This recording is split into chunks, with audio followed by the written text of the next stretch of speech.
الحمد لله رب العالمين والصلاة والسلام على أشرف خلق الله وسيد المرسلين وعلى آله وصحبه أجمعين. رب اشرح لي صدري ويسر لي أمري واحلل عقدة من لساني يفقهوا قولي. اللهم انفعنا بما علمتنا وعلمنا ما ينفعنا وزدنا علما. آمين يا رب العالمين. علامات قیامت اور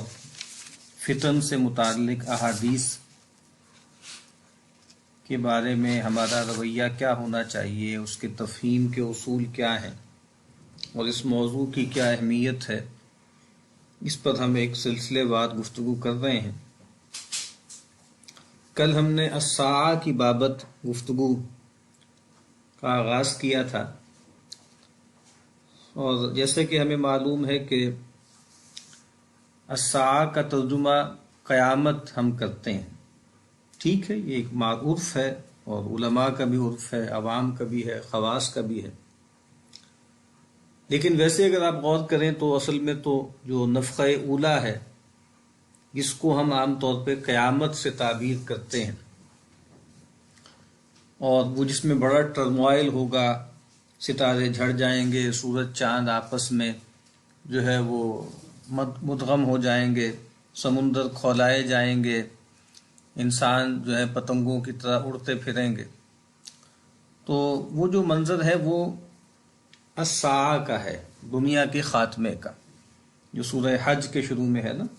کہ یا ایھا الناس اتقوا ربکم ان زلزلۃ الساعۃ شیء عظیم۔ وہ جو بڑا زلزلہ ہے، جو بڑی کپ کپی ہے، بڑا رجفہ ہے، وہ اصل میں الساعہ ہے۔ یہ پہلا نفخہ جب پھونکا جائے گا، اور اس کی کتنی مدت کے بعد دوسری مرتبہ سور میں پھونکا جائے گا، تو پھر وہ کیا ہے، وہ اس میں پھر قیامت قائم ہوگی، یعنی لوگ جو ہیں فَإِذَا هُمْ قِيَامٌ يَنظُرُونَ، کہ لوگ قبروں سے جو ہے وہ اٹھائے جائیں گے اور وہ اللہ کی جناب میں حاضر ہوں گے۔ لیکن بہرحال ہمارے ہاں اس کے لیے قیامت ہی کا لفظ مستعمل ہے۔ اس کے حوالے سے کچھ گفتگو ہم نے کی تھی کہ اس موضوع کی کتنی اہمیت ہے، اور یہ بات کہ قرآن مجید نے اس کو کس طرح بیان کیا ہے، اور پھر نبی اکرم صلی اللہ علیہ وسلم نے اس کی جو تفصیل بیان کی ہے، اس پر ہم بات کر رہے تھے۔ اور آخری جو بات ہو رہی تھی وہ یہ تھی کہ قرآن مجید کہتا ہے کہ لا تأتیکم الا بغتہ، کہ وہ تم پر نہیں آئے گی مگر اچانک۔ اور دوسری طرف ہم دیکھتے ہیں کہ نبی اکرم صلی اللہ علیہ وسلم نے بہت سی احادیث میں اس کی تفصیلات بیان کی ہیں، بلکہ ایک سیکوینس آف ایونٹس بھی ہمارے سامنے آتا ہے کہ دنیا کے خاتمے سے پہلے یہ کچھ ہوگا، اور کچھ تو ایسے ہیں کہ جس کے بارے میں ججمنٹ کی غلطی ہو سکتی ہے۔ جیسے میں نے عرض کیا تھا کہ ہر دور میں لوگوں کو لگتا تھا کہ جنگ و جدال بڑھ گیا ہے، جہل عام ہو گیا ہے، بدکاری بڑھ گئی ہے، اور جنگیں بڑھ گئی ہیں، تو اب شاید یہ وہ وقت ہے۔ لیکن کچھ میگا ایونٹس ہیں جس میں مہدی ہے، پھر دجال ہے، پھر نزول مسیح ہے، پھر یاجوج ماجوج ہے، پھر دابۃ الارض ہے۔ تو یہ ایونٹس تو بڑے ایونٹس ہیں نا، اس کے بارے میں تو جب یہ ظاہر ہو جائیں گے تو کسی غلطی کا امکان نہیں ہے، کسی ججمنٹ کی غلطی اور ججمنٹ کا ایرر ممکن نہیں۔ تو پھر اس پہ ہم نے گفتگو کی تھی کہ اس میں ہم کیسے تطبیق دے سکتے ہیں، اور علماء نے کس طریقے سے اس کو دیکھا ہے۔ اب اس کے بعد ایک اور جو تقسیم ہے کہ یہ جو آپ سمجھ لیجئے کہ الساعہ ہے، تو علماء نے کچھ اس کی تقسیم کی ہے۔ ایک وہ کہتے ہیں الساعۃ الکبریٰ، اور الساعۃ الکبریٰ کیا ہے، وہ جس کو ہم کہتے ہیں، یعنی جس میں دنیا کا خاتمہ ہے، الساعہ بھی ہے اور پھر القیامہ بھی ہے، تو وہ جس کا تذکرہ احادیث میں ہوتا ہے کہ نبی اکرم صلی اللہ علیہ وسلم نے فرمایا کہ قیامت قائم نہیں ہوگی، یا الساعہ جو ہے وہ نہیں آئے گی جب تک کہ یہ ایونٹس نہ ہوں، جس کو ہم قیامت سے تعبیر کرتے ہیں، معروف معلوم۔ جس کو ہمارے ہاں قیامت کبریٰ بھی کہا جاتا ہے. ایک اور ہے جس کو کہا جائے گا الساعۃ الوسطیٰ، ایک درمیانی بھی قیامت ہے، ایک درمیانی بھی ساعت ہے. اور وہ کیا ہے؟ وہ ایک عہد کے لوگ، ایک نسل کے لوگوں کا خاتمہ، اس کے لیے بھی اس طرح کی تعبیر اختیار کی گئی ہے. مثلا سیدنا عبداللہ ابن انیس رضی اللہ تعالی عنہ کے حوالے سے جو ہے نبی اکرم صلی اللہ علیہ وسلم نے ایک موقع پہ فرمایا کہ آپ نے فرمایا کہ ان یطل عمر ھذا الغلام لم یمت حتی تقوم الساعہ، کہا کہ اس لڑکے کی عمر اگر بہت طویل ہوئی تو یہ نہیں مرے گا یہاں تک کہ الساعہ قائم ہو جائے گی. اس سے بھی لوگوں کو لگا کہ شاید آپ یہ فرما رہے ہیں کہ جیسے ایک لائف سپین، یا ایک بچہ ہے اس کی جتنی بھی عمر ہے 60 70 80 100 سال، گویا جب تک یہ بچہ جی رہا ہے اس وقت تک گویا دنیا کی عمر ہے، اس کے بعد دنیا کا خاتمہ ہو جائے گا. ایک اور حدیث ہے جس میں نبی اکرم صلی اللہ علیہ وسلم نے فرمایا کہ، اور یہ آپ صلی اللہ علیہ وسلم نے اپنی وفات سے 1 ماہ پہلے یہ فرمایا کہ تسألونی عن الساعہ، کہ تم لوگ مجھ سے الساعہ کے بارے میں، قیامت کے بارے میں پوچھتے ہو. وَإِنَّمَا عِلْمُهَا عِنْدَ اللَّهِ،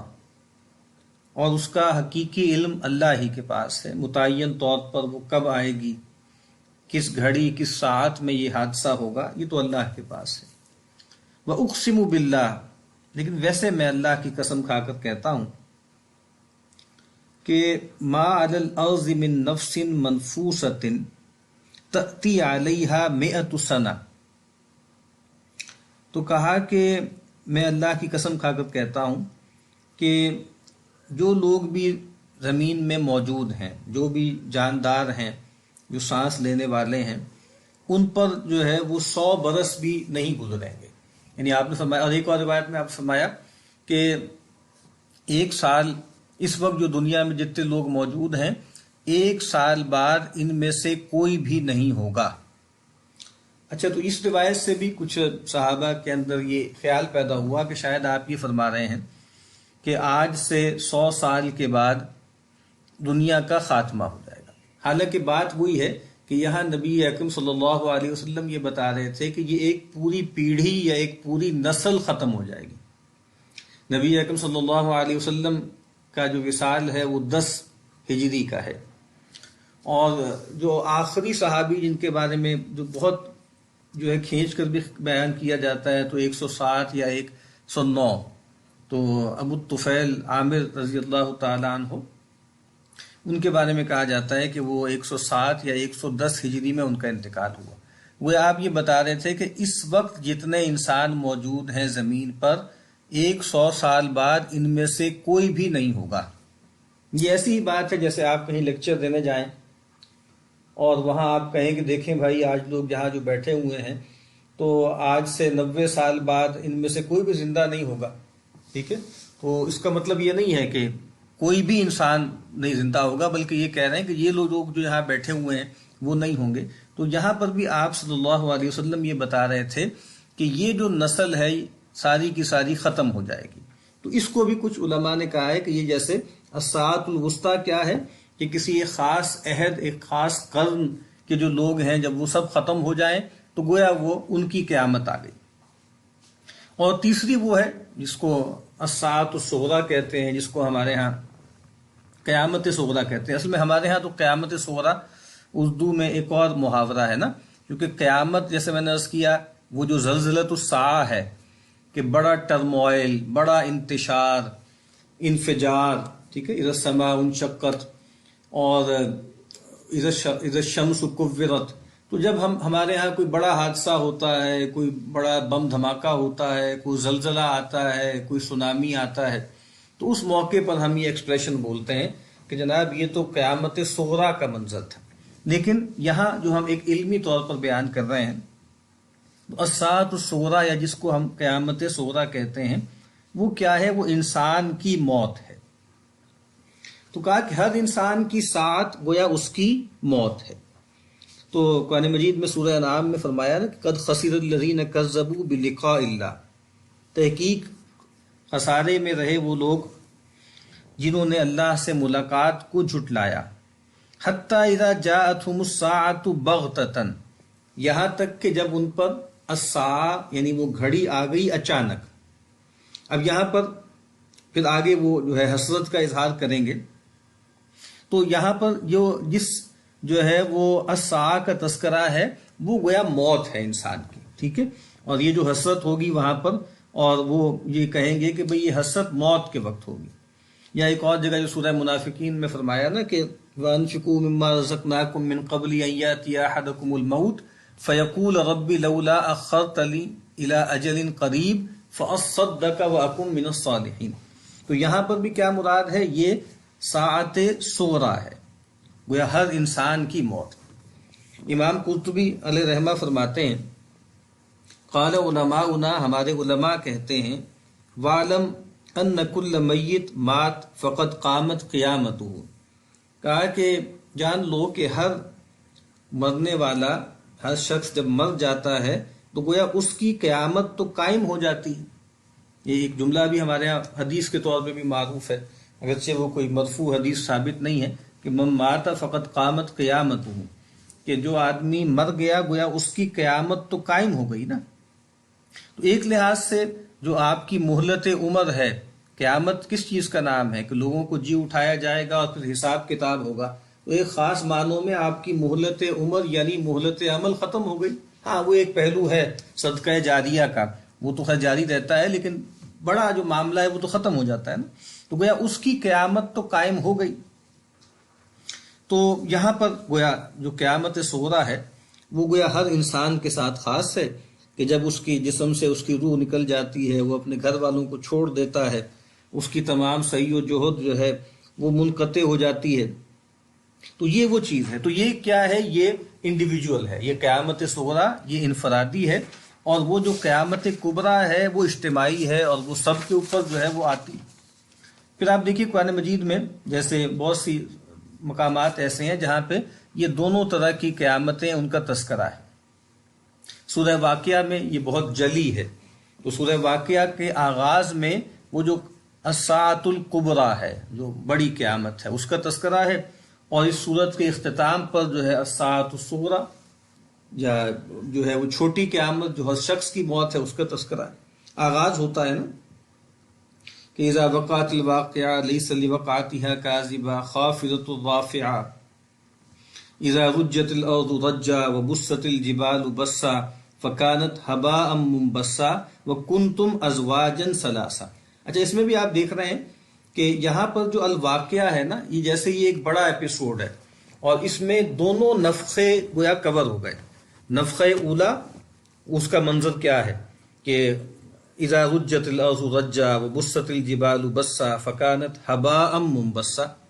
اور پھر ایک دم جیسے منظر تبدیل ہوتا ہے اور نفخہ ثانیہ کے بعد کی صورتحال بیان ہونی شروع ہو جاتی ہے. وَكُنْتُمْ أَزْوَاجًا ثَلَاثًا فَأَصْحَابُ الْمَيْمَنَةِ مَا أَصْحَابُ الْمَيْمَنَةِ وَأَصْحَابُ الْمَشْأَمَةِ مَا أَصْحَابُ الْمَشْأَمَةِ وَالسَّابِقُونَ السَّابِقُونَ أُولَئِكَ الْمُقَرَّبُونَ فِي جَنَّاتِ النَّعِيمِ. تو اب آپ دیکھ رہے ہیں نا، یہ جو الواقعہ ہے، یہ جو ایک سب سے حقیقی واقعہ ہے، سب سے شدنی بات ہے، الحاقہ ہے. اس میں بھی آپ دیکھ رہے ہیں کہ اس ایپیسوڈ کے دو حصے ہیں اور دونوں کو الواقعہ سے تعبیر کیا گیا ہے، یعنی الساعہ اور القیامہ. ٹھیک ہے. اور پھر اس سورہ مبارکہ کے آخر میں جو ہے فرمایا نا کہ فلولا اذا بلغت الحلقوم وانتم حينئذ تنظرون ونحن اقرب الیہ منکم ولکن لا تبصرون. تو یہاں پر اب کیا ہے؟ اب وہ جو انسان کی الساعۃ الصغریٰ ہے، جو قیامت صغریٰ ہے، جو اس کی انفرادی قیامت ہے، اس کا تذکرہ. تو یہ بھی ایک بہت اچھی تقسیم ہے کہ اصل میں الساعۃ الکبریٰ وہ جو قیامت ہے جس میں الساعہ ہے اور القیامہ ہے. پھر قیامت وسطیٰ کیا ہے کہ کسی خاص عہد کا خاتمہ، یعنی ہم کہتے ہیں نا ایک پوری پیڑھی ختم ہو گئی. تو ہر شخص سے دیکھ رہا ہوتا ہے کہ جیسے آدمی کی عمر بڑھ رہی ہے، وہ دیکھ رہا ہے کہ اس کے ساتھ کے لوگ جو ہیں وہ دنیا سے اٹھتے چلے جا رہے ہیں، اور پھر ایک وقت آتا ہے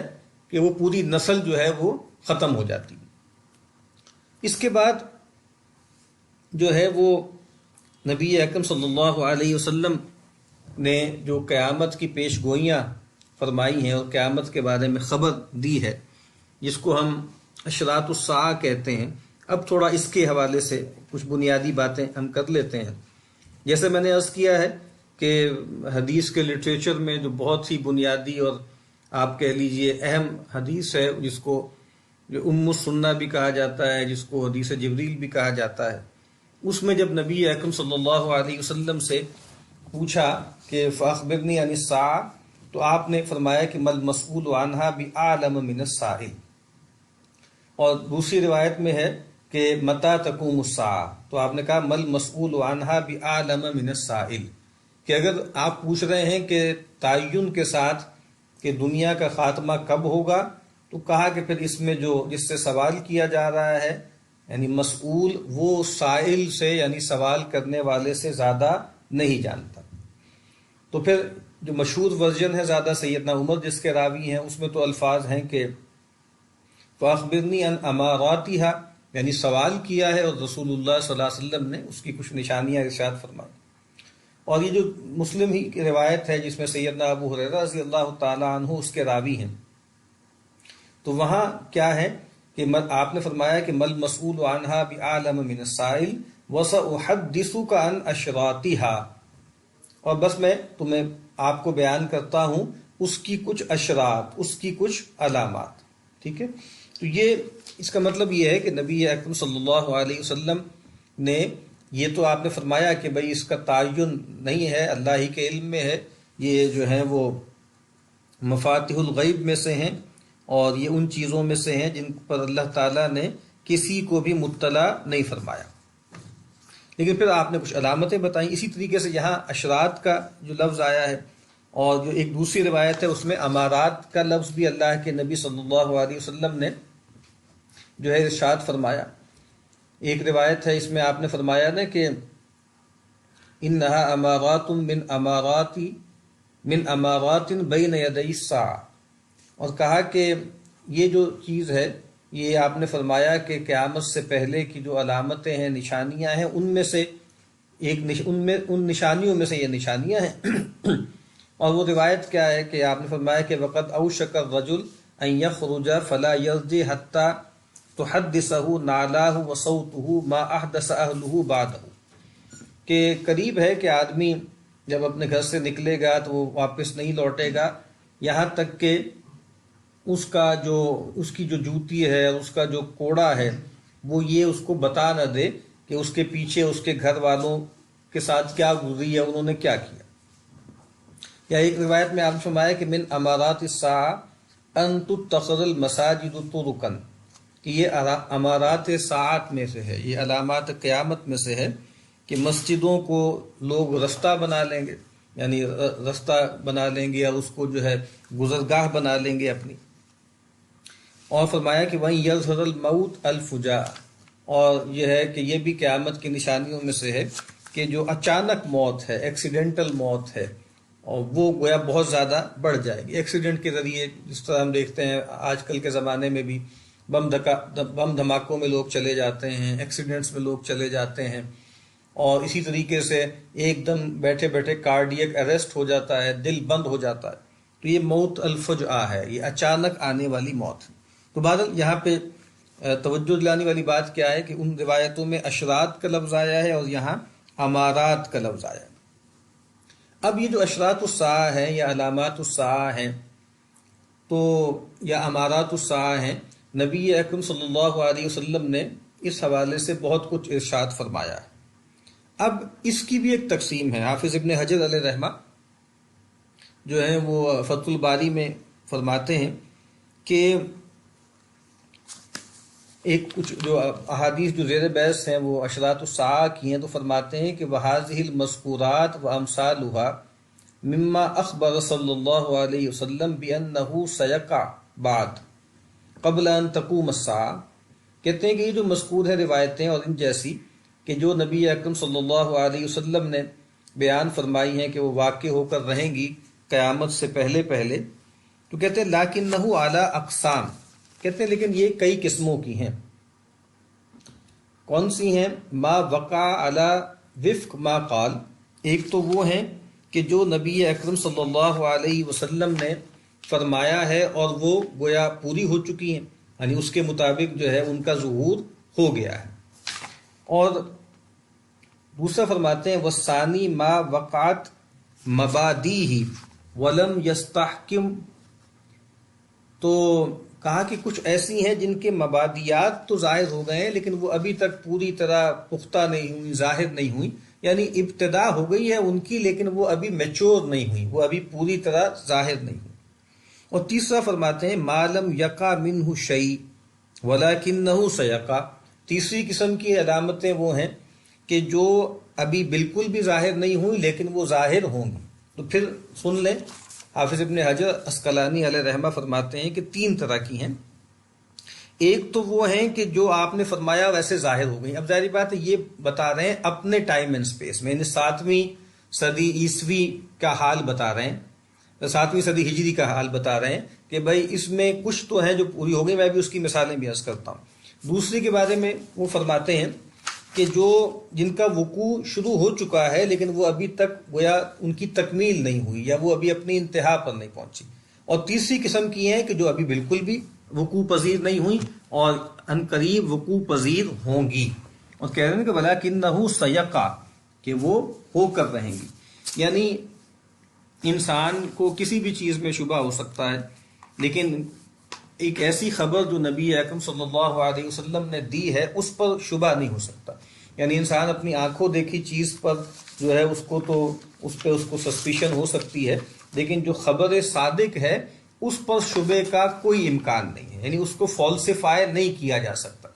بس شرط اتنی ہوتی ہے کہ وہ خبر صادق ہو اور وہ مصدقہ خبر ہو، یعنی اس کا نبی اکرم صلی اللہ علیہ وسلم کی طرف نسبت جو ہے وہ متحقق ہو۔ اب میں ذرا کچھ مثالیں آپ سے عرض کرتا ہوں کہ جو پہلی قسم کی جو علامتیں ہیں جن کے بارے میں کہا نا کہ وہ جیسے جو آپ نے فرمایا تھا اس کے مطابق پوری ہو گئی۔ مثلا یعنی ایک جو علامت ہے وہ آپ صلی اللہ علیہ وسلم کی بجائے خود ایک بعثت ہے، ٹھیک ہے، اور پھر جو ہے خود آپ نے فرمایا نا کہ بعثت انا والساعۃ کہاتین، کہ مجھے اور الساعہ کو ایسے مبعوث کیا گیا ہے، آپ نے اپنی دونوں انگلیاں ملا کر ان میں کچھ فاصلہ پیدا کر کے دکھایا، یعنی بالکل جڑی ہوئی ہیں۔ تو گویا ایک تو نبی اکرم صلی اللہ علیہ وسلم کی بعثت بجائے خود قیامت کی ایک نشانی ہے، وہ پوری ہو گئی۔ پھر اسی طریقے سے نبی اکرم صلی اللہ علیہ وسلم کی جو وفات ہے وہ بھی علامات قیامت میں سے ہے، اور بخاری کی روایت ہے۔ تو سیدنا عوف بن مالک کہتے ہیں کہ اتیت النبی صلی اللہ علیہ وسلم فی غزوۃ تبوک وہو فی قبۃ من عدن، کہ میں رسول اللہ صلی اللہ علیہ وسلم کی خدمت میں حاضر ہوا تبوک کی جنگ کے موقع پر، اور آپ صلی اللہ علیہ وسلم ایک چمڑے کے خیمے میں تھے۔ تو آپ نے فرمایا اعدد ستا بین یدی الساعہ، بھائی 6 چیزیں شمار کر لو الساعہ سے پہلے۔ فرمایا موتی، کہا کہ میری موت، ثم فتح بیت المقدس، پھر جو ہے وہ بیت المقدس کی فتح، اور پھر 4 باتیں آپ نے اور ارشاد فرمائی، وہ جب ان احادیث کی بیان کا محل ہوگا تو ہم عرض کریں گے۔ یہاں بس مستدل کیا ہے کہ نبی اکرم صلی اللہ علیہ وسلم نے فرمایا کہ قیامت سے پہلے، قیامت کے آنے سے پہلے 6 چیزیں جیسے گن کے دیکھ لو کہ یہ چیزیں ہو کر رہیں گی۔ ان میں سے پہلی چیز کیا ہے؟ موتی، میرا دنیا سے اٹھ جانا۔ تو گویا یہ بھی ایک ایسی علامت ہے جو پوری ہو چکی جب حافظ ابن حجر یہ بیان فرما رہے ہیں۔ اسی طریقے سے یعنی جھوٹے جو مدعیان نبوت ہیں ان کا ظہور، اور اچھا یہ اس کیٹیگری میں بھی ہو سکتی ہیں، یہ سیکنڈ کیٹیگری میں بھی ہو سکتی ہیں، چونکہ یہ کنٹینیوس عمل ہے، یعنی یہ شروع ہو گیا تھا نا نبی اکرم صلی اللہ علیہ وسلم کی وفات کے فوراً بعد ہی یہ شروع ہو گیا، اور وہ ابھی تک بھی جاری ہے، مطلب جو ہے جو آپ سمجھ لیں کہ متنبی جو ہیں وہ پیدا ہوتے چلے جا رہے ہیں۔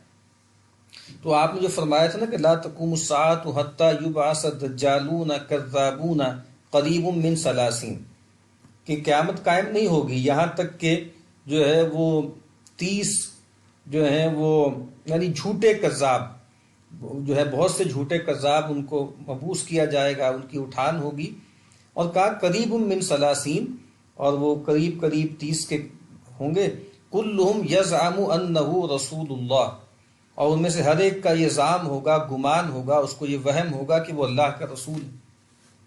اب دیکھیے اس کا جو ہے معاملہ شروع ہو گیا. پھر حجاز میں ایک آگ کا ظہور، اور وہ اس کے بارے میں بھی کئی لوگ کہتے ہیں کہ جیسے اس کا ظہور ہو گیا ہے. اور وہ جو روایت ہے کہ لا تقوم الساعة حتى تخرج نار من ارض الحجاز تضيء اعناق الابل ببصرى، تو وہ کہا جاتا ہے کہ وہ بھی ہیں. پھر اسی طریقے سے مال کی کثرت کا ہونا، یہ آپ نے پیش گوئی فرمائی تھی کہ قیامت سے پہلے یہ ہوگا، اور وہ آپ کو معلوم ہے کہ فتح مکہ کے بعد اور پھر ایران کی فتح کے بعد اور فتوحات کے بعد جو ہے وہ غیر معمولی مال کی کثرت ہو گئی. پھر بہت سی روایتیں ہیں جس میں آپ صلی اللہ علیہ وسلم نے ایک گروہ کے اوصاف بیان فرمائے، اور بہت سے علماء ہیں جنہوں نے، یا شارحین حدیث ہیں، انہوں نے جو ہے اس کا انطباق کیا ہے خوارج پر. یعنی وہ روایتیں ہیں، ان کا جب محل ہوگا تو ہم اس پہ گفتگو کریں گے، کہ آپ نے فرمایا تھا کہ وہ ایسے لوگ آئیں گے کہ جن کی نمازوں کے سامنے تم اپنی نمازوں کو، جن کے روزوں کے سامنے اپنے روزوں کو تم حقیر جانو گے، اور وہ خوب قرآن پڑھیں گے، لیکن قرآن جو ہے وہ ان کے جو ہے حلقوم سے نیچے نہیں اترے گا. تو بہت بڑی تعداد میں علماء نے اور شارحین نے اس طرح کی کئی روایات کو جو ہے وہ خوارج پر انطباق کیا. تو یہ جو اسی طریقے سے آپ کو معلوم ہے کہ تاتار کا جو فتنہ ہے اس میں ترکوں کا تذکرہ ہے، ان کے چہرے بشرے کا بھی تذکرہ ہے، تو اس کے بارے میں بھی کہا جاتا ہے کہ جیسے وہ پیش گوئی پوری ہو چکی. تو یہ پہلی قسم کی علامات ہیں یا اشرات ہیں جن کے بارے میں حافظ ابن حجر، یعنی انہوں نے تو بس اجمال میں بیان کیا، یہ مثالیں میں نے عرض کی ہیں. تو اس میں ہم دیکھتے ہیں کہ جو آپ نے فرمایا تھا اس کے موافق جو ہے وہ چیز واقع ہو چکی. دوسری قسم وہ فرما رہے ہیں کہ جس کے مبادی تو ہو گئے ظاہر، لیکن وہ ابھی پوری طرح جیسے مستحکم نہیں ہوئی. اب اس میں جیسے جہالت ہے، جس میں جو ہے وہ بدکاری کا عام ہونا ہے، جس میں بیت المال کی لوٹ مار ہے، اور بہت سی احادیث جس میں اس طرح کی باتوں کا تذکرہ ہے، تو وہ جیسے بیان ہوئی ہیں لیکن وہ ابھی پوری طرح جیسے کلائمیکس پر نہیں آئی، وہ آن گوئنگ ہے. اور تیسرا انہوں نے جو تقسیم فرمائی ہے وہ یہ ہے کہ جو ہے ابھی واقع نہیں ہوئی ہیں لیکن وہ واقع ہو کر رہیں گی. اب ان میں ظاہری بات ہے کہ مہدی ہیں، اور دجال ہے، اور پھر نزول مسیح ہے، اور یاجوج ماجوج ہے، اور اس کے بعد دابت الارض ہے، اور سورج کا مغرب سے نکلنا ہے، اور زمین کا 3 جگہ سے بڑا خسف ہونا ہے، اور پھر ایک آگ کا آنا ہے جو لوگوں کو گھیر کر ان کے معاشر کی طرف لے کر جائے گی. تو اب یہ سارے ایونٹ وہ ہیں جو ابھی وقوع پذیر نہیں ہوئے. اسی طریقے سے وہ امام بیہقی علیہ رحمہ وہ بھی بیان کرتے ہیں، کہتے ہیں کہ الاشرات منہا صغار وقد مضى اکثرها، کہ بھائی جو بہت سی قیامت کی علامتیں ہیں جن میں چھوٹی علامتیں ہیں، علامات صغرا جن کو کہا جاتا ہے، اور کہا کہ ان میں سے اکثر گزر چکی اور گزر رہی ہیں، وہی جو پہلی اور دوسری کیٹیگری میں، ٹھیک ہے. ومنها کبار ستأتی، اور جو کبار ہیں وہ آئیں گی. اچھا وہ کبار کیا ہیں؟ وہ جو کچھ احادیث میں اللہ کے نبی صلی اللہ علیہ وسلم نے ان کو جمع بھی فرما دیا نا، کہ سیدنا حذیفہ بن اسید کی جو روایت ہے، حذیفہ بن اسید رضی اللہ تعالی عنہ کی روایت ہے صحیح مسلم میں، کہ آپ نے وہ بتایا کہ وہ کون کون سی ہیں: الدجال والدابہ وطلوع الشمس من مغربها ونزول عیسی ابن مریم وخروج یاجوج وماجوج والذی التی تحب بعد موت عیسیٰ فتقبض ارواح المؤمنین. تو اب یہ جو بڑی بڑی علامتیں، ٹھیک ہے، جو میگا ایونٹس ہیں، تو امام بیہقی بھی کہہ رہے ہیں کہ یہ کون سی ہیں؟ یہ جو ہے وہ کبرا علامات ہیں، بڑی علامتیں ہیں، اور انہوں نے ابھی بادل پورا ہونا ہے. اور اس طرح اس میں ایک اور جو اہم بات ہے وہ یہ ہے کہ اس کے اندر کچھ جگہوں پہ کچھ ترتیب بھی ہے. اب یہ اس پہ ہم الگ سے انشاءاللہ بات کریں گے جب ہم ضوابط بیان کریں گے نا، کہ یہ جو احادیث سے فتن ہیں یا پیش گوئی کی جو روایتیں ہیں ان میں کیا احتیاطیں ملحوظ رکھنی چاہیے. ان میں ایک بات یہ بھی ہے کہ کچھ جگہوں پہ ترتیب بھی آپ نے متعین فرمائی ہے. کچھ جگہوں پہ ہمیں اندازہ نہیں ہوتا کہ یہ والا ایونٹ کب ہوگا، یہ کب ہوگا، یہ ہوگا، لیکن کچھ میں آپ نے سما کر کے بتایا ہے. جس طرح آپ دیکھیے نا کہ یعنی کچھ چیزیں تو بالکل صاف ہیں، بے غبار ہیں. مثلا یہ کہ بھائی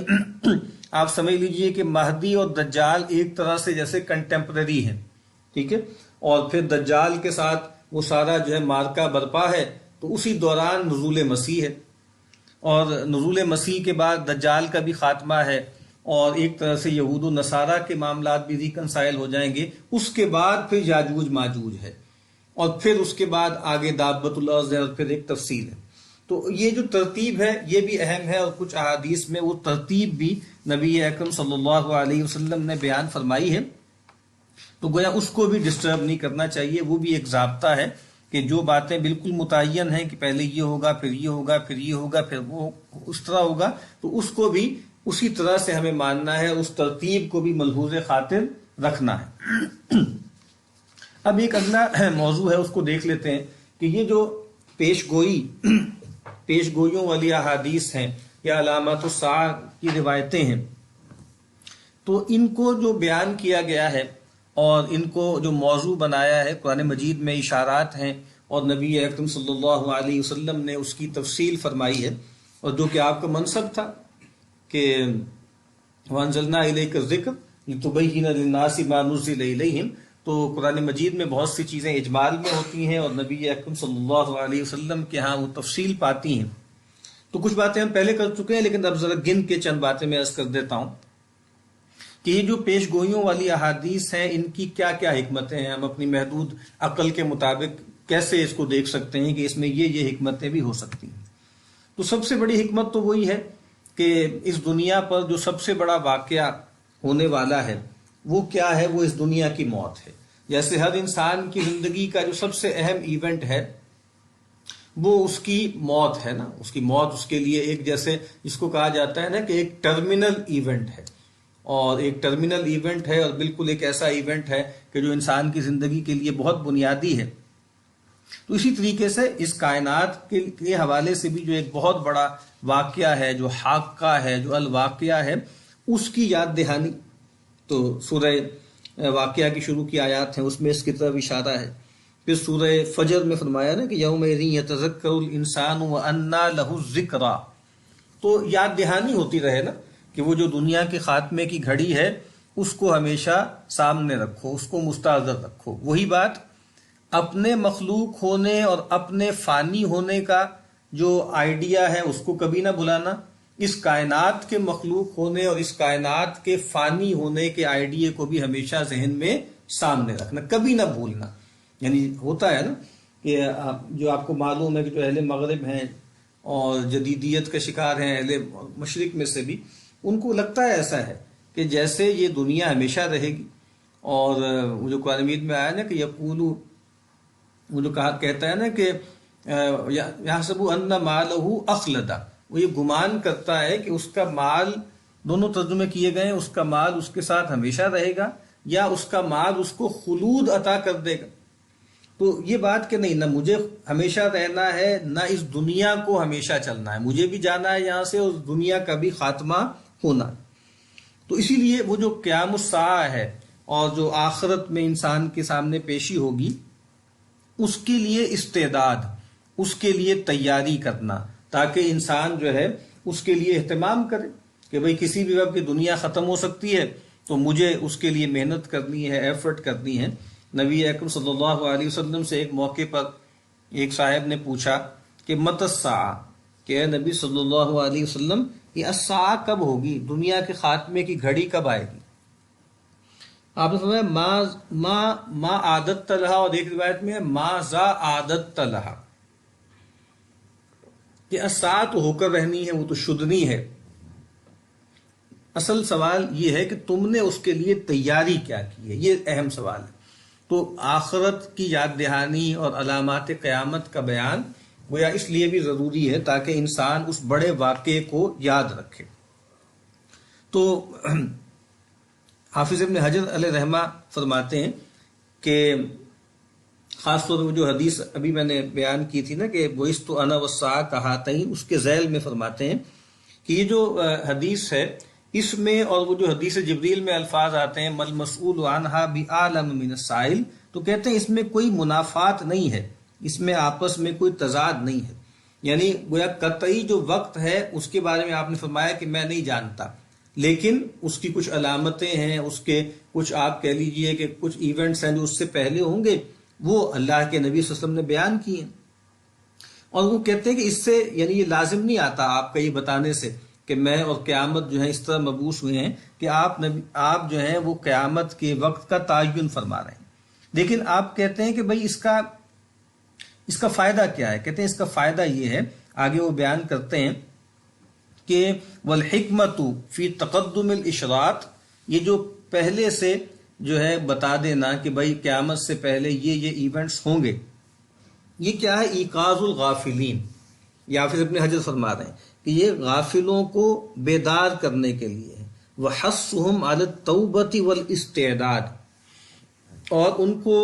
ابھارنا ہے کہ وہ توبہ کی طرف مائل ہوں اور اس قیامت کی کچھ تیاری کریں. اور جو قصہ قرآن مجید میں ایک جگہ فرمایا ہے کہ اولم نعمرکم ما یتذکر من تذکر وجاءکم النذیر، کہ میں نے کیا تمہیں اتنی عمر نہیں دی تھی کہ جس نے اگر چیتنا ہو یا جس نے جو ہے خیال کرنا ہو تو وہ خیال کر لے. وجاءکم النذیر، اور تمہارے پاس جو ہے وہ نذیر بھی آ گئے، خبردار کرنے والے بھی آ گئے. تو گویا اسی طریقے سے نبی اکرم صلی اللہ علیہ وسلم نذیر ہیں، اور گویا وہ نذیر جو ہے انسان کو کی موت کے لیے بھی خبردار کر رہے ہیں، اور اس کائنات کی جو ہے موت اس کے لیے بھی لوگوں کو خبردار کر رہے ہیں، تیار کر رہے ہیں. تو ایک تو بڑا معاملہ یہ ہو گیا کہ وہ جو سب سے بڑا ایونٹ ہے اس کے لیے تنبیہ کرنا، اس کے لیے حذر، اور اس کے حوالے سے کوئی استعداد اور توبہ کی طرف رجوع. دوسرا پہلو جس کی طرف پہلے میں اشارہ کر چکا ہوں کہ وہ یہ ہے کہ یہ دلائل النبوت میں سے، اس پر ہم تفصیل سے بات کر چکے ہیں کہ ایک اور بڑی حکمت یہ ہے کہ اس سے نبی اکرم صلی اللہ علیہ وسلم کی جو نبوت ہے اس کی ایک بہت بڑی دلیل جو ہے وہ فراہم ہوتی ہے. تیسرا پہلو کیا ہے کہ نبی اکرم صلی اللہ علیہ وسلم نے اتنے اہتمام اور تفصیل سے یہ باتیں جو ارشاد فرمائی ہیں اس کی طرف بھی ہم اشارہ کر چکے ہیں. وہ نبی اکرم صلی اللہ علیہ وسلم کے لیے کے اندر اپنی امت کے لیے جو رحمت شفقت کا معاملہ تھا اور جو حرص تھی آپ کے اندر، ہم پیچھے وہ روایت پڑھ چکے ہیں جس کا ایک حصہ تھا نا کہ انہ لم یکن نبی قبلی الا کان حقا علیہ ان یدل امتہ علی خیر ما یعلمہ لہم وینذرہم شر ما یعلمہم لہم. تو گویا یہ نبی اکرم صلی اللہ علیہ وسلم کے فرائض میں سے بھی تھا، اور آپ صلی اللہ علیہ وسلم کا جو مزاج مبارک ہے حریص علیکم، جو آپ کے اندر شدید ترین حرص تھی اپنی امت کو ہر طرح کا خیر پہنچانے کی اور ہر طرح کے شر سے محفوظ کرنے کی، اس کا بھی اظہار. اس کے بعد جو اگلا پہلو ہے وہ کیا ہے کہ انسانوں کو، ایک تو قیامت کا معاملہ ہے نا، لیکن چونکہ ہم اس وقت عمومی طور پر پیش گوئیوں کی احادیث کا تذکرہ کر رہے ہیں جس میں قیامت کی علامات اس کا ایک حصہ ہیں، وہ یہ ہے کہ مستقبل میں انسانوں کو جو مسئلے پیش آنے والے ہیں یا جس طرح کے ایونٹس ان کے سامنے آنے والے ہیں اس کے متنبع کر دیا جائے، اور اس میں کیا احتیاطیں درکار ہیں اور کیا رہنمائی درکار ہے وہ بیان کر دی جائے. تو اس کو سمجھنا چاہیے کہ یعنی یہ صرف کوئی مجرد حکایت اور اخبار نہیں ہے کہ اللہ کے نبی صلی اللہ علیہ وسلم نے خبر دے دی. جس طرح قرآن مجید میں آپ دیکھتے ہیں کہ قرآن مجید میں بھی قصے بیان ہوئے ہیں، ٹھیک ہے، لیکن وہ قصے کوئی معاذ اللہ لذت لینے کے لیے نہیں ہیں، وہ کوئی انٹرٹینمنٹ پرپس کے لیے نہیں ہے، بلکہ اس کے اندر عبرت ہے. لقد کان فی قصصہم عبرۃ لأولی الالباب، کہا کہ یہ جو قصے ہیں ان میں بڑی عبرت ہے عقل والوں کے لیے، ہوش مند لوگوں کے لیے. تو یہاں پر بھی نبی اکرم صلی اللہ علیہ وسلم جو بتا رہے ہیں اس میں سے ایک پہلو تو اس کا یعنی ہدایت کا ہے. ہدایت کن معنوں میں کہ ہدایت کے آپ رہنمائی کر رہے ہیں، آپ بتا رہے ہیں کہ دیکھو یہ ایونٹ آنے والے ہیں، لیکن اس کے ساتھ ارشاد بھی ہے نا. تو اخبار بھی ہے اور ارشاد بھی ہے کہ آپ رہنمائی بھی فرما رہے ہیں، آپ یہ بتا رہے ہیں کہ جب یہ معاملات ہوں تو تمہیں کیا کرنا ہے. پھر وہی بات جو میں بار بار عرض کر رہا ہوں کہ ان احادیث میں جو اشراط الساعہ کی ہیں اس میں دونوں پہلو ساتھ ساتھ چلتے ہیں. اس میں تکوین کا بیان ہے، دیکھو یہ ہونے جا رہا ہے، ایسے ہوگا ایسے ہوگا ایسے ہوگا، اور ساتھ جو ہے اس کے تشریح ہے. اب کچھ لوگ اس کو گڈمٹ کر دیتے ہیں، اس کو سمجھ نہیں پاتے. بہت برسوں پہلے جب میں ایک ادارے میں پڑھا رہا تھا کمپیوٹر سائنس کا بڑا ادارہ ہے، تو وہاں پر ایک بیٹھے ہوئے ہیں کہیں پر جو ہے فیکلٹی روم میں، تو اور لوگ بھی ہیں، تو بڑے اکنامکس کے بڑے ایک سینئر پروفیسر صاحب، وہ گفتگو شروع ہو گئی، پتہ لگ گیا کہ بھئی انہوں نے حدیث میں کچھ پڑھا ہوا ہے، تو کہا کہ ہاں جی حدیثیں ہیں، اور پتہ نہیں حدیثیں کہاں سے لوگوں نے بنا لی ہیں، اور ایسی ایسی حدیثیں ہیں جو قرآن مجید سے بھی ٹکراتی ہیں۔ دیکھیں جی قرآن مجید نے تو کہا ہے کہ وَاعْتَصِمُوا بِحَبْلِ اللَّهِ جَمِيعًا وَلَا تَفَرَّقُوا، کہ تم سب لوگ جو ہے مل جل کر اللہ کی رسی کو تھام لو اور تفرقے میں نہ پڑنا۔ اور دیکھیں جی یہ قرآن تو یہ کہتا ہے، وہ حدیثیں سناتے ہیں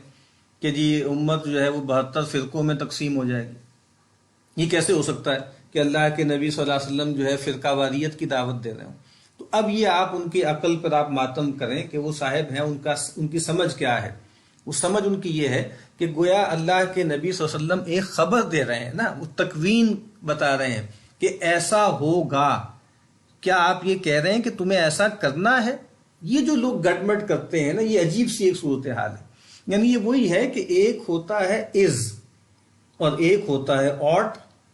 از کیا ہے؟ یعنی اس کو فیکٹ بھی کہتے ہیں، فیکٹ ویلیو ڈائیکوٹمی، یہ کئی علوم میں اس کا تذکرہ ہوتا ہے کہ ایک یہ ہے کہ یہ ہونے جا رہا ہے، یہ تقدیر ہے، یہ تکوین ہے، اور ایک یہ ہے کہ تمہیں کیا کرنا ہے۔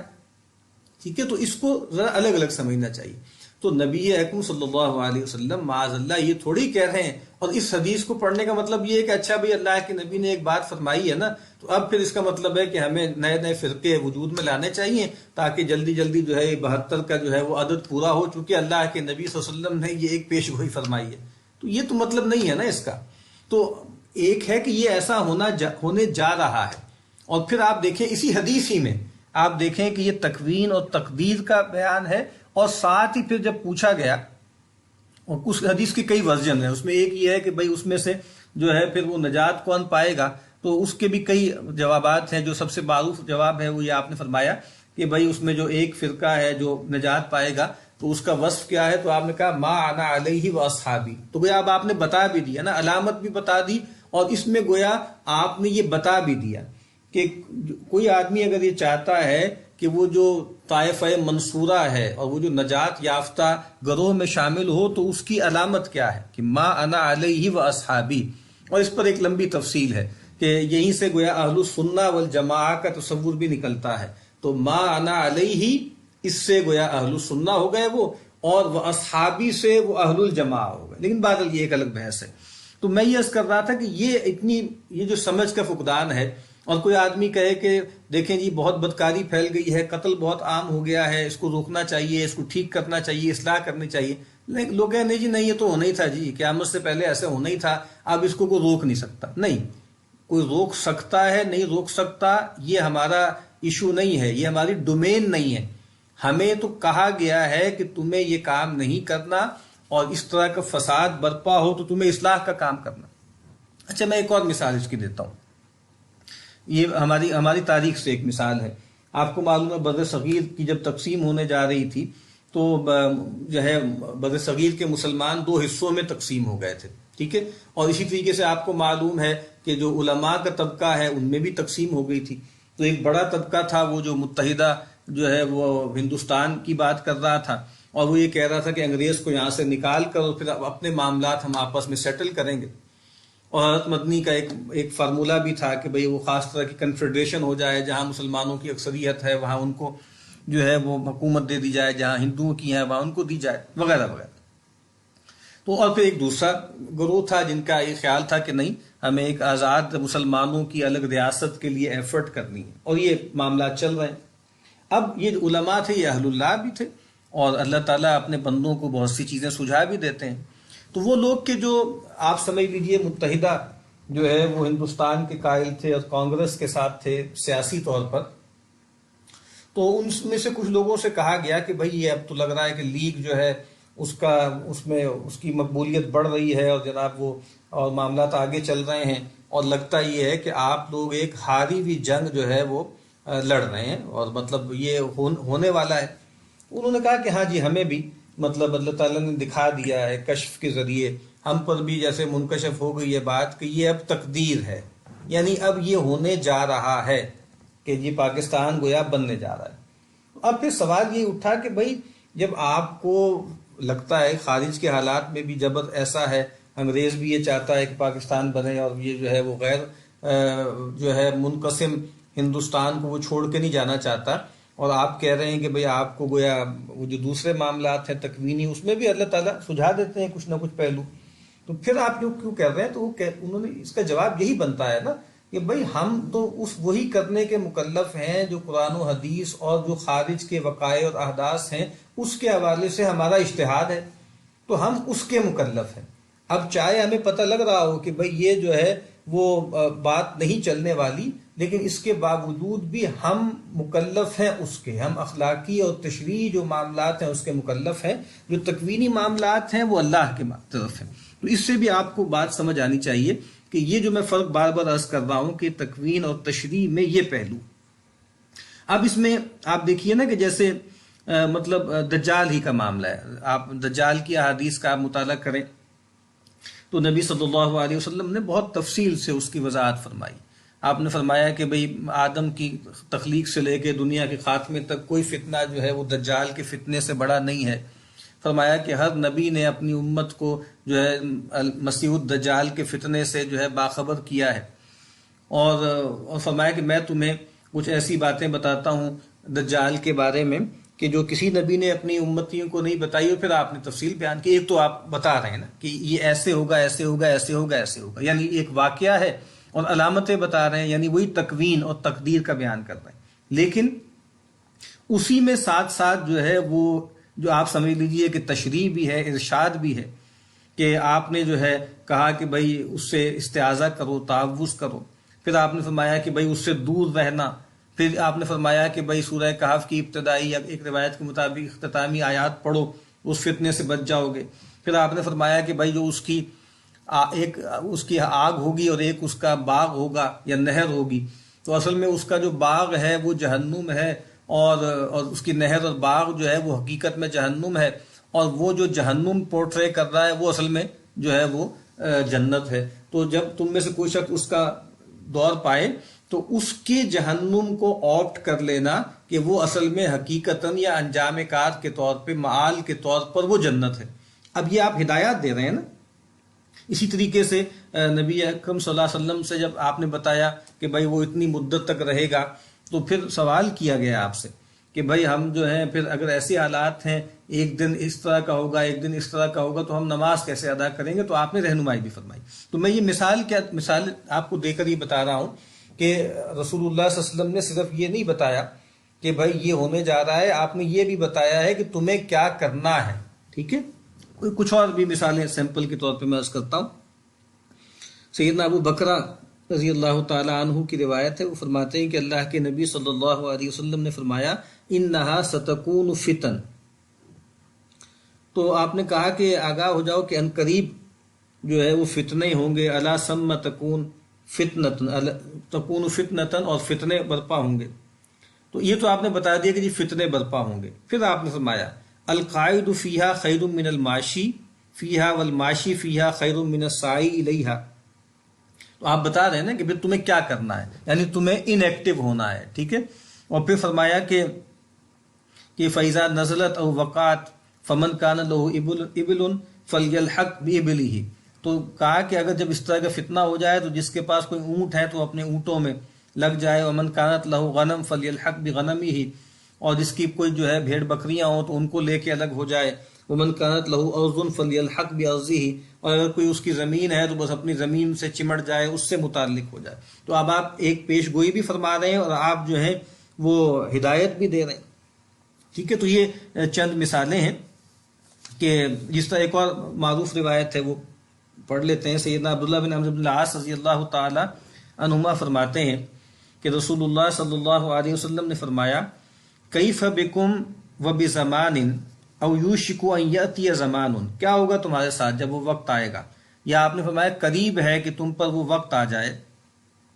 کہ یغربل الناس فیہ غربلہ، کہا کہ جس میں لوگ جو ہیں بالکل چھلنی میں سے چھل کے نکل آئیں گے،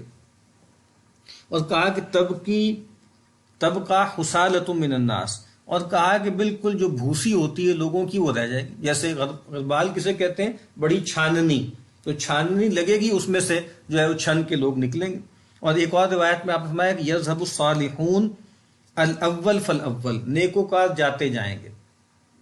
گئے پھر اس کے بعد کچھ رہ گئے، پھر وہ گئے، پھر وہ گئے، وَيَبْقَى حُفَالَةٌ كَحُفَالَةِ الشَّعِيرِ أَوِ التَّمْرِ، اور پھر آخر میں رفج رہ جائے گا، بھوسی رہ جائے گی، جیسے جو ہے وہ جو کی یا کھجور کی ہوتی ہے، لا يُبَالِيهُمُ اللَّهُ بَالَةً، کہ اللہ تعالیٰ کو ان کی کوئی پرواہ نہیں ہوگی۔ تو آپ ایک واقعہ بیان کر رہے ہیں، اور صورتحال کیا ہو جائے گی؟ قد مرجت عہودہم واماناتہم، کہ ان کی عہد اور امانتیں جو ہیں وہ فاسد ہو جائیں گی، خیانت عام ہو جائے گی اور بدعہدی عام ہو جائے گی۔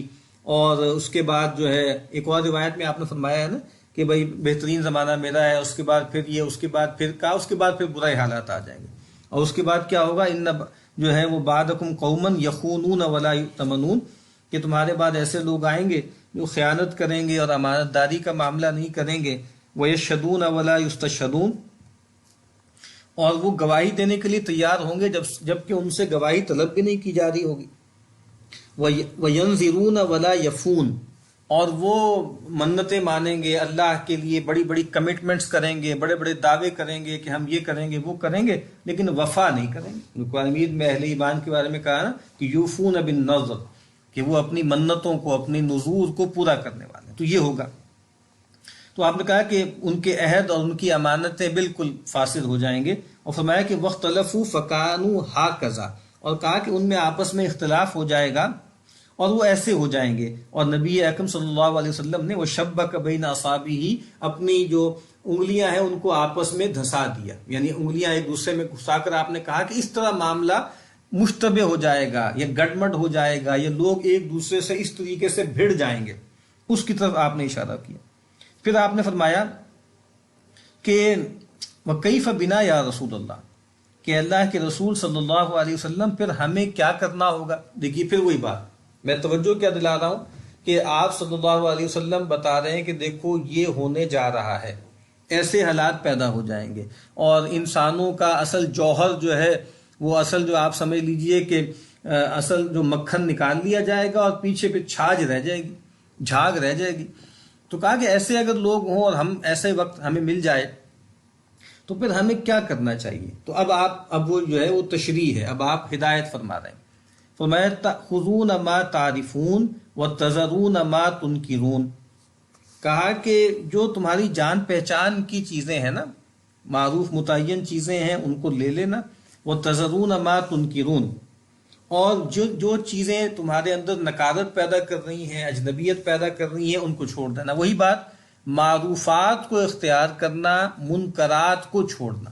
اب ویسے میں عرض کر دوں کہ یہ جو آپ ہدایت دے رہے ہیں، یہ ہدایت، اس پر عمل کیسے ہو سکتا ہے؟ اس پر عمل ہوگا علم کے ذریعے، صحیح علم کے ذریعے، ٹھیک ہے؟ یعنی جو قرآن مجید نے کہا نا کہ اَوَمَنْ كَانَ مَيْتًا فَأَحْيَيْنَاهُ وَجَعَلْنَا لَهُ نُورًا يَمْشِي بِهِ فِي النَّاسِ كَمَنْ مَثَلُهُ فِي الظُّلُمَاتِ لَيْسَ بِخَارِجٍ مِنْهَا، تو ایک وہ جو مردہ تھا ہم نے اس کو زندہ کر دیا، اور پھر ہم نے اس کے لیے ایک نور مقرر کر دیا جس کے ساتھ وہ چلتا ہے لوگوں میں۔ کیا وہ اس کے برابر ہو سکتا ہے کہ جو اندھیروں میں ہو اور اس میں سے وہ نکلنا بھی نہ چاہتا ہو؟ تو یہ بات جو ہے وہ بہت اہم ہے کہ فتنوں کے دور میں وہی بات کہ معروف اشخاص، معروف افکار،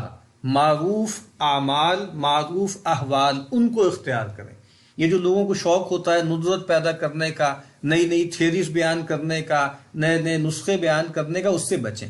کہ جو معروفات ہیں فتنے کے دور میں ان کو اختیار کرنا چاہیے۔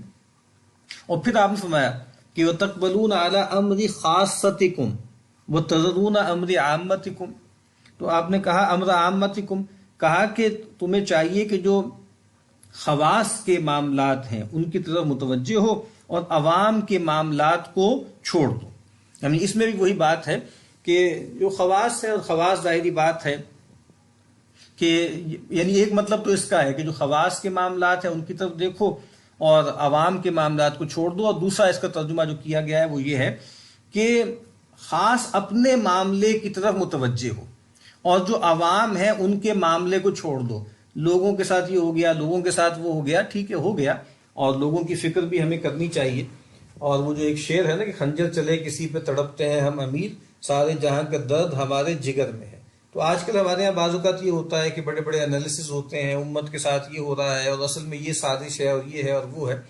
لیکن اپنے گھر در کی فکر نہیں ہے، اپنے جو حالات ہیں وہ پتلے ہیں۔ تو یہاں پر کہا کہ بھئی خاص اپنے معاملات کو سیدھا کرو،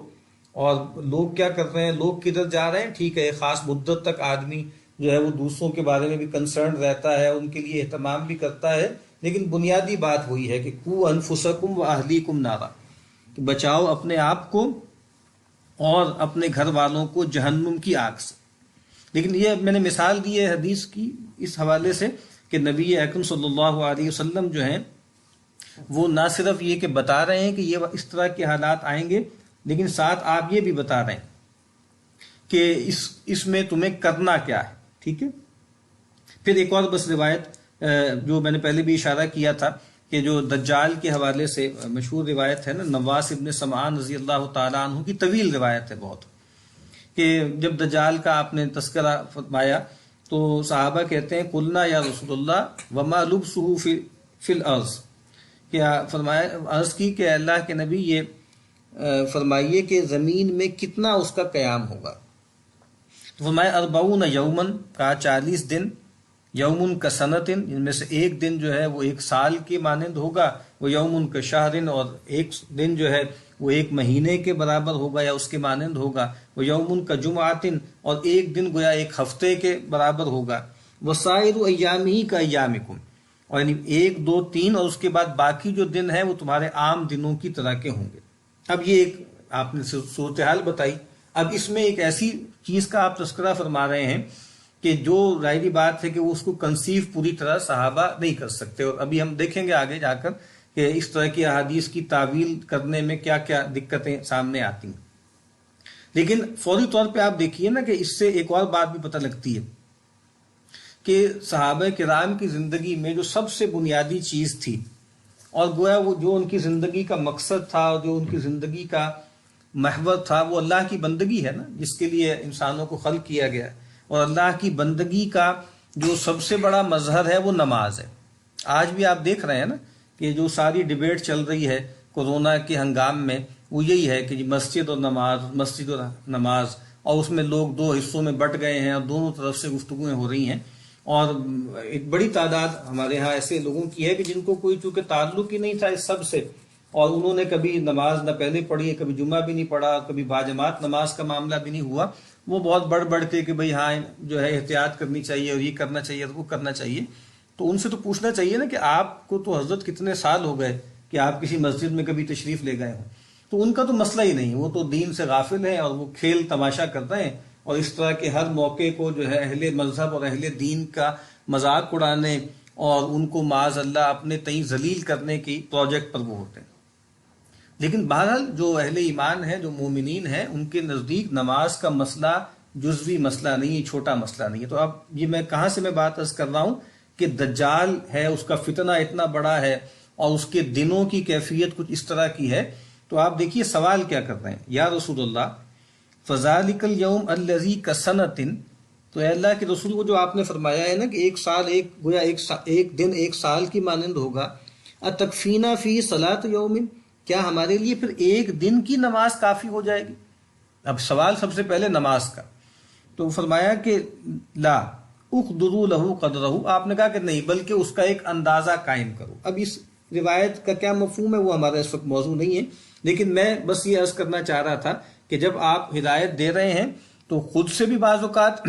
بتاتے تھے کہ یہ واقعہ ہوگا تو تمہیں یہ کرنا ہے، اور ہم کچھ روایتوں میں دیکھ رہے ہیں کہ صحابہ پوچھ رہے ہیں کہ اللہ کے نبی جب اس طرح کے حالات ہوں تو ہمیں کیا کرنا چاہیے۔ تو اس میں بھی ہم دیکھتے ہیں کہ ساتھ ساتھ دونوں چیزیں چلتی چلی آ رہی ہیں۔ اب ایک آخری حکمت کہ یہ جو احادیث، خاص طور پہ پیش گوئیوں کی احادیث جو ہے، جو بیان کرنے کی حکمت کیا ہے، ایک حکمت جو ہے وہ رہ گئی ہے، اس میں ذرا تھوڑی تفصیل ہے، وہ انشاءاللہ اگلی نشست میں ہم دیکھیں گے۔ وآخر دعوانا ان الحمد للہ رب العالمین۔